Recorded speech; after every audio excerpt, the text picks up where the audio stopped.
Welcome to Laksha சமையல். Hi friends, நம்ம இன்னைக்கு ப்ரௌனி எப்படி பண்றதுன்னு பார்க்கலாம். ரொம்ப ஈஸியா பண்ணிடலாம், முட்டைலாம் தேவையில்ல.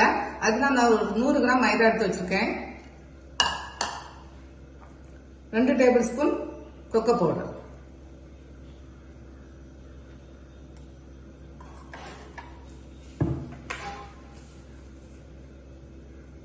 2 டேபிள் ஸ்பூன் பால் பவுடர், 1/2 டீஸ்பூன் பேக்கிங் பவுடர்,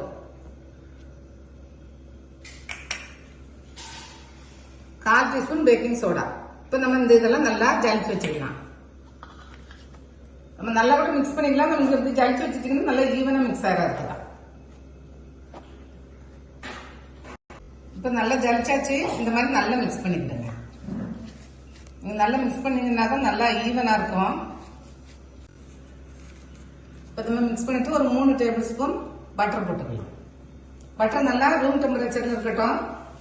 அப்பதான் உங்களுக்கு மிக்ஸ் பண்ணும்போது நல்லா வரும்.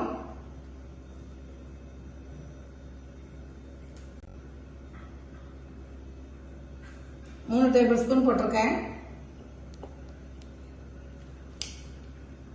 இப்போ நான் இதுல ஒரு 200 ml மில்க் மேட் வச்சிருக்கேன். அதை நம்ம ஆட் பண்ணிக்கலாம்.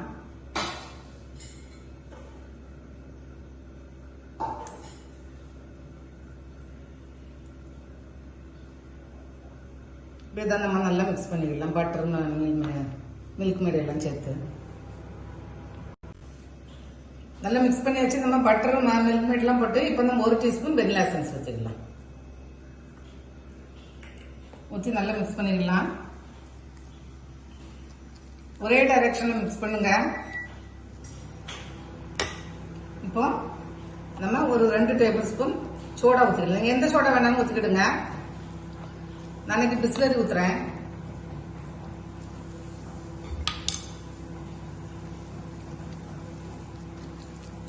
உங்களுக்கு ரொம்ப நல்லா மிக்ஸ் ஆகி வரலன்னா கூட ஒரு மூடி ஊற்றிக்கோங்க. அவ்வளவுதான்.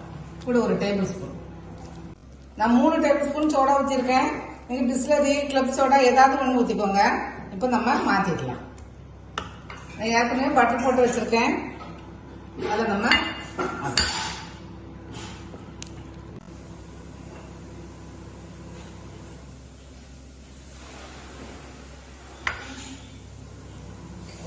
வந்துருச்சு. இப்ப நம்ம 180 டிகிரி செல்சியஸ்ல ஒரு 20 to 25 மினிட்ஸ் வச்சிடலாம்.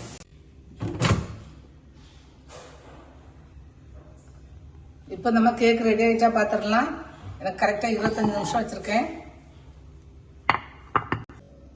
நம்ம வெளியே எடுத்து ஆற வச்சிடலாம். நீங்க உங்களுக்கு டவுட் ஆச்சுன்னா கொஞ்சம் குத்தி பார்த்துக்கோங்க.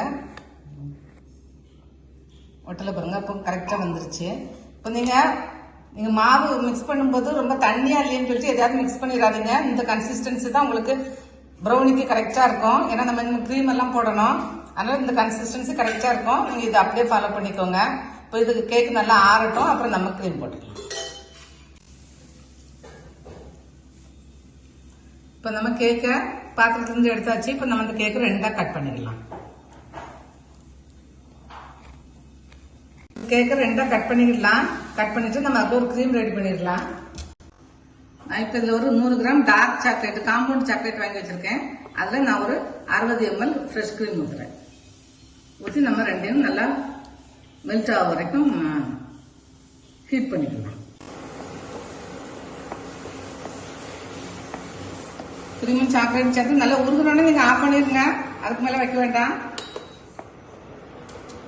இப்ப நம்ம அந்த பாதியை கட் பண்ண கேக் மேல அப்ளை பண்ணிடுறோம். நம்ம அந்த பாதியை கட் பண்ணி வச்சா அந்த உள்ள நல்லா போட்டுக்கலாம்.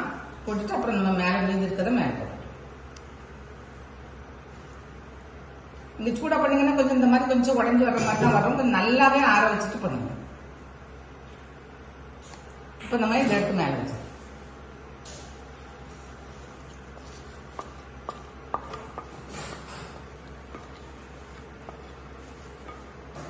இது கிரீம் நம்ம ஃபுல்லா மேல போட்டு விட்டுருவோம்.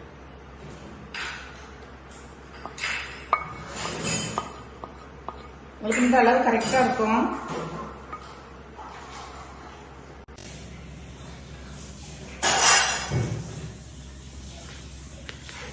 இந்த சைட்ல எல்லாம் கொஞ்சம் போட்டு விட்டுருங்க.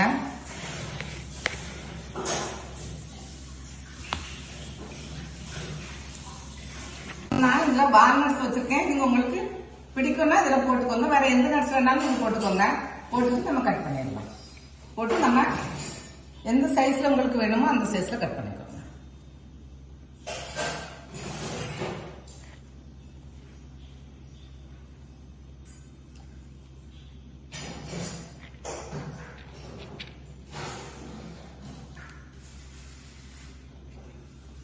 இப்போ நம்ம எக்லெஸ் சாண்ட்விச் ரெடி ஆயிடுச்சு.